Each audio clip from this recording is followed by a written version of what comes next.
le rôle des mentors et des sponsors dans ton évolution à toi. La distinction n'est pas forcément évidente pour tout le monde, mais qu'est-ce qui s'est passé dans ton cas en tout cas? Ouais, bah, pour moi la distinction est très évidente. Donc j'ai beaucoup de mentors et moi j'encourage tout le monde d'avoir plein de mentors.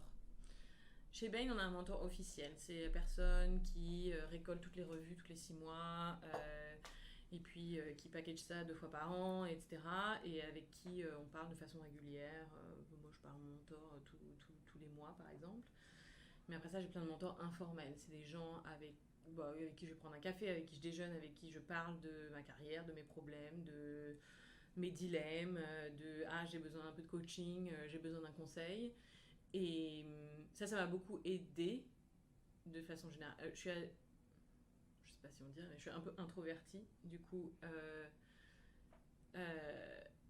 parler comme ça de façon individuelle avec les gens, pour moi, c'est toujours très utile parce que je peux leur. Enfin, c'est une relation un peu personnelle. On peut demander des conseils. S'il y a quelque chose qui va pas, on peut toujours. Enfin, il y a des gens à qui on peut parler. C'est des gens avec qui j'ai travaillé de façon générale, donc qui me connaissent. Et du coup, eux ont été vraiment plutôt utiles sur le côté j'ai besoin de parler à quelqu'un, il faut que je vide mon sac, je vais aller parler à quelqu'un. Et puis, j'ai besoin de conseils à qui je peux demander. Donc, ça, c'est les mentors. Les sponsors, c'est un peu différent. C'est quelqu'un qui va. Je sais pas comment on dit en français. C'est quelqu'un qui met son cou sur la table pour ta carrière. C'est quelqu'un qui dit moi, je crois en Agathe. Alors, je sais pas si c'est vrai, je sais pas si c'est des gens qui disent ça, mais moi j'ai travaillé avec Agathe, elle est super. Je pense qu'elle va devenir partenaire un jour chez Bain.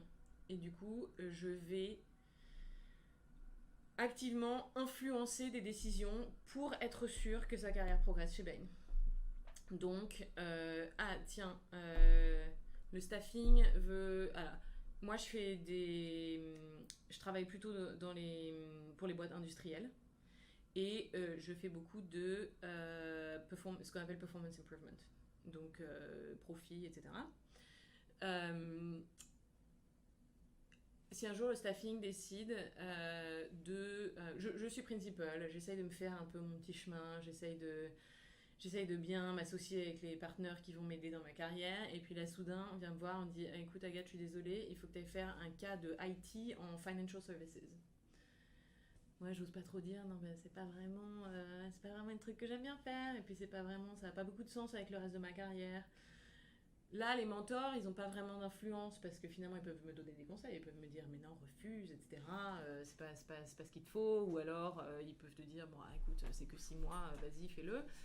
Après, le sponsor, c'est une personne qui va aller voir le staffing et qui va aller leur dire, moi, je pense que c'est pas une bonne idée pour Agathe. Et je vais mettre mon point sur la table et vous dire que non, elle fera pas un cas d'IT dans les financial services. On va attendre un mois. Et pendant un mois, peut-être qu'elle va faire un peu de client development, qu'elle va pas forcément travailler et que du coup, vous pourrez pas l'utiliser. Mais c'est pas. On va attendre qu'il y ait un projet plus adapté à sa carrière qui arrive.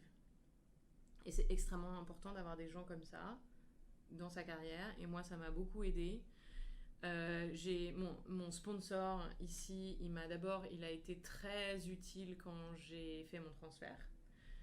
Euh, ils étaient un petit peu, ils avaient décidé d'être un peu radins sur les billets d'avion, les trucs en arrivant ici. Du coup, lui, il a dit non, mais c'est pas possible. Enfin, quelqu'un qui déménage enceinte de 6 mois avec son mari, vous pouvez pas vous attendre à ce qu'il trouve un appart en une semaine, quoi. Donc, j'aimerais bien quand même qu'on lui donne un mois de service department quelque part à Sydney pour qu'elle puisse s'installer. Des choses comme ça. Donc, enfin, c'est des gens vraiment qui potentiellement prennent un risque en, en étant de votre côté. Donc lui, il a aucun intérêt à dire donnez-lui plus d'argent pour qu'elle s'installe ici, quoi. Mais il le fait quand même parce qu'il pense que ça va me faciliter la vie et que du coup, ça va avoir un aspect positif sur ma carrière. Et lui, tu l'avais rencontré comment alors? C'était en Lui, travaillant ici, j'imagine? alors lui, il travaillait à Londres avant. Et du coup, j'avais travaillé avec lui à Londres, mais il est australien et du coup, il était revenu déjà ici. Et c'est quelqu'un avec qui j'avais bossé, quelqu'un avec qui j'avais beaucoup aimé travailler, et qui est vraiment très sympa. Et du coup, on était restés en contact et voilà.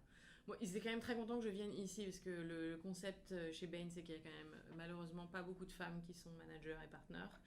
Du coup, tous les bureaux, ils sont très contents quand il y a des femmes managers et partners qui viennent dans leur bureau. Du coup, Pour les quotas. ouais, non, on n'a pas de quota, mais bon, pour la Parité. gender balance, ouais, parité, exactement. Du coup, bon, évidemment, il avait quand même intérêt à ce que je vienne, mais il s'est quand même, voilà, il a quand même pris des risques en disant, moi, je voudrais que ça soit plus facile pour elle de bouger. Après, quand je suis arrivée ici, mais finalement, il pouvait pas vraiment bien me staffer, donc j'ai dû faire un truc qui était un peu annexe pendant 2-3 mois, mais bon, c'était pas très grave. Mais après ça, il m'a vraiment aidé à avoir les bonnes conversations avec les bonnes personnes pour être sûr que quand je reviens de mon congé maternité, j'ai le bon projet au bon endroit, au bon moment, et puis que ça continue, quoi, jusqu'à ce que. Et puis que du coup, ma carrière ait quand même un sens.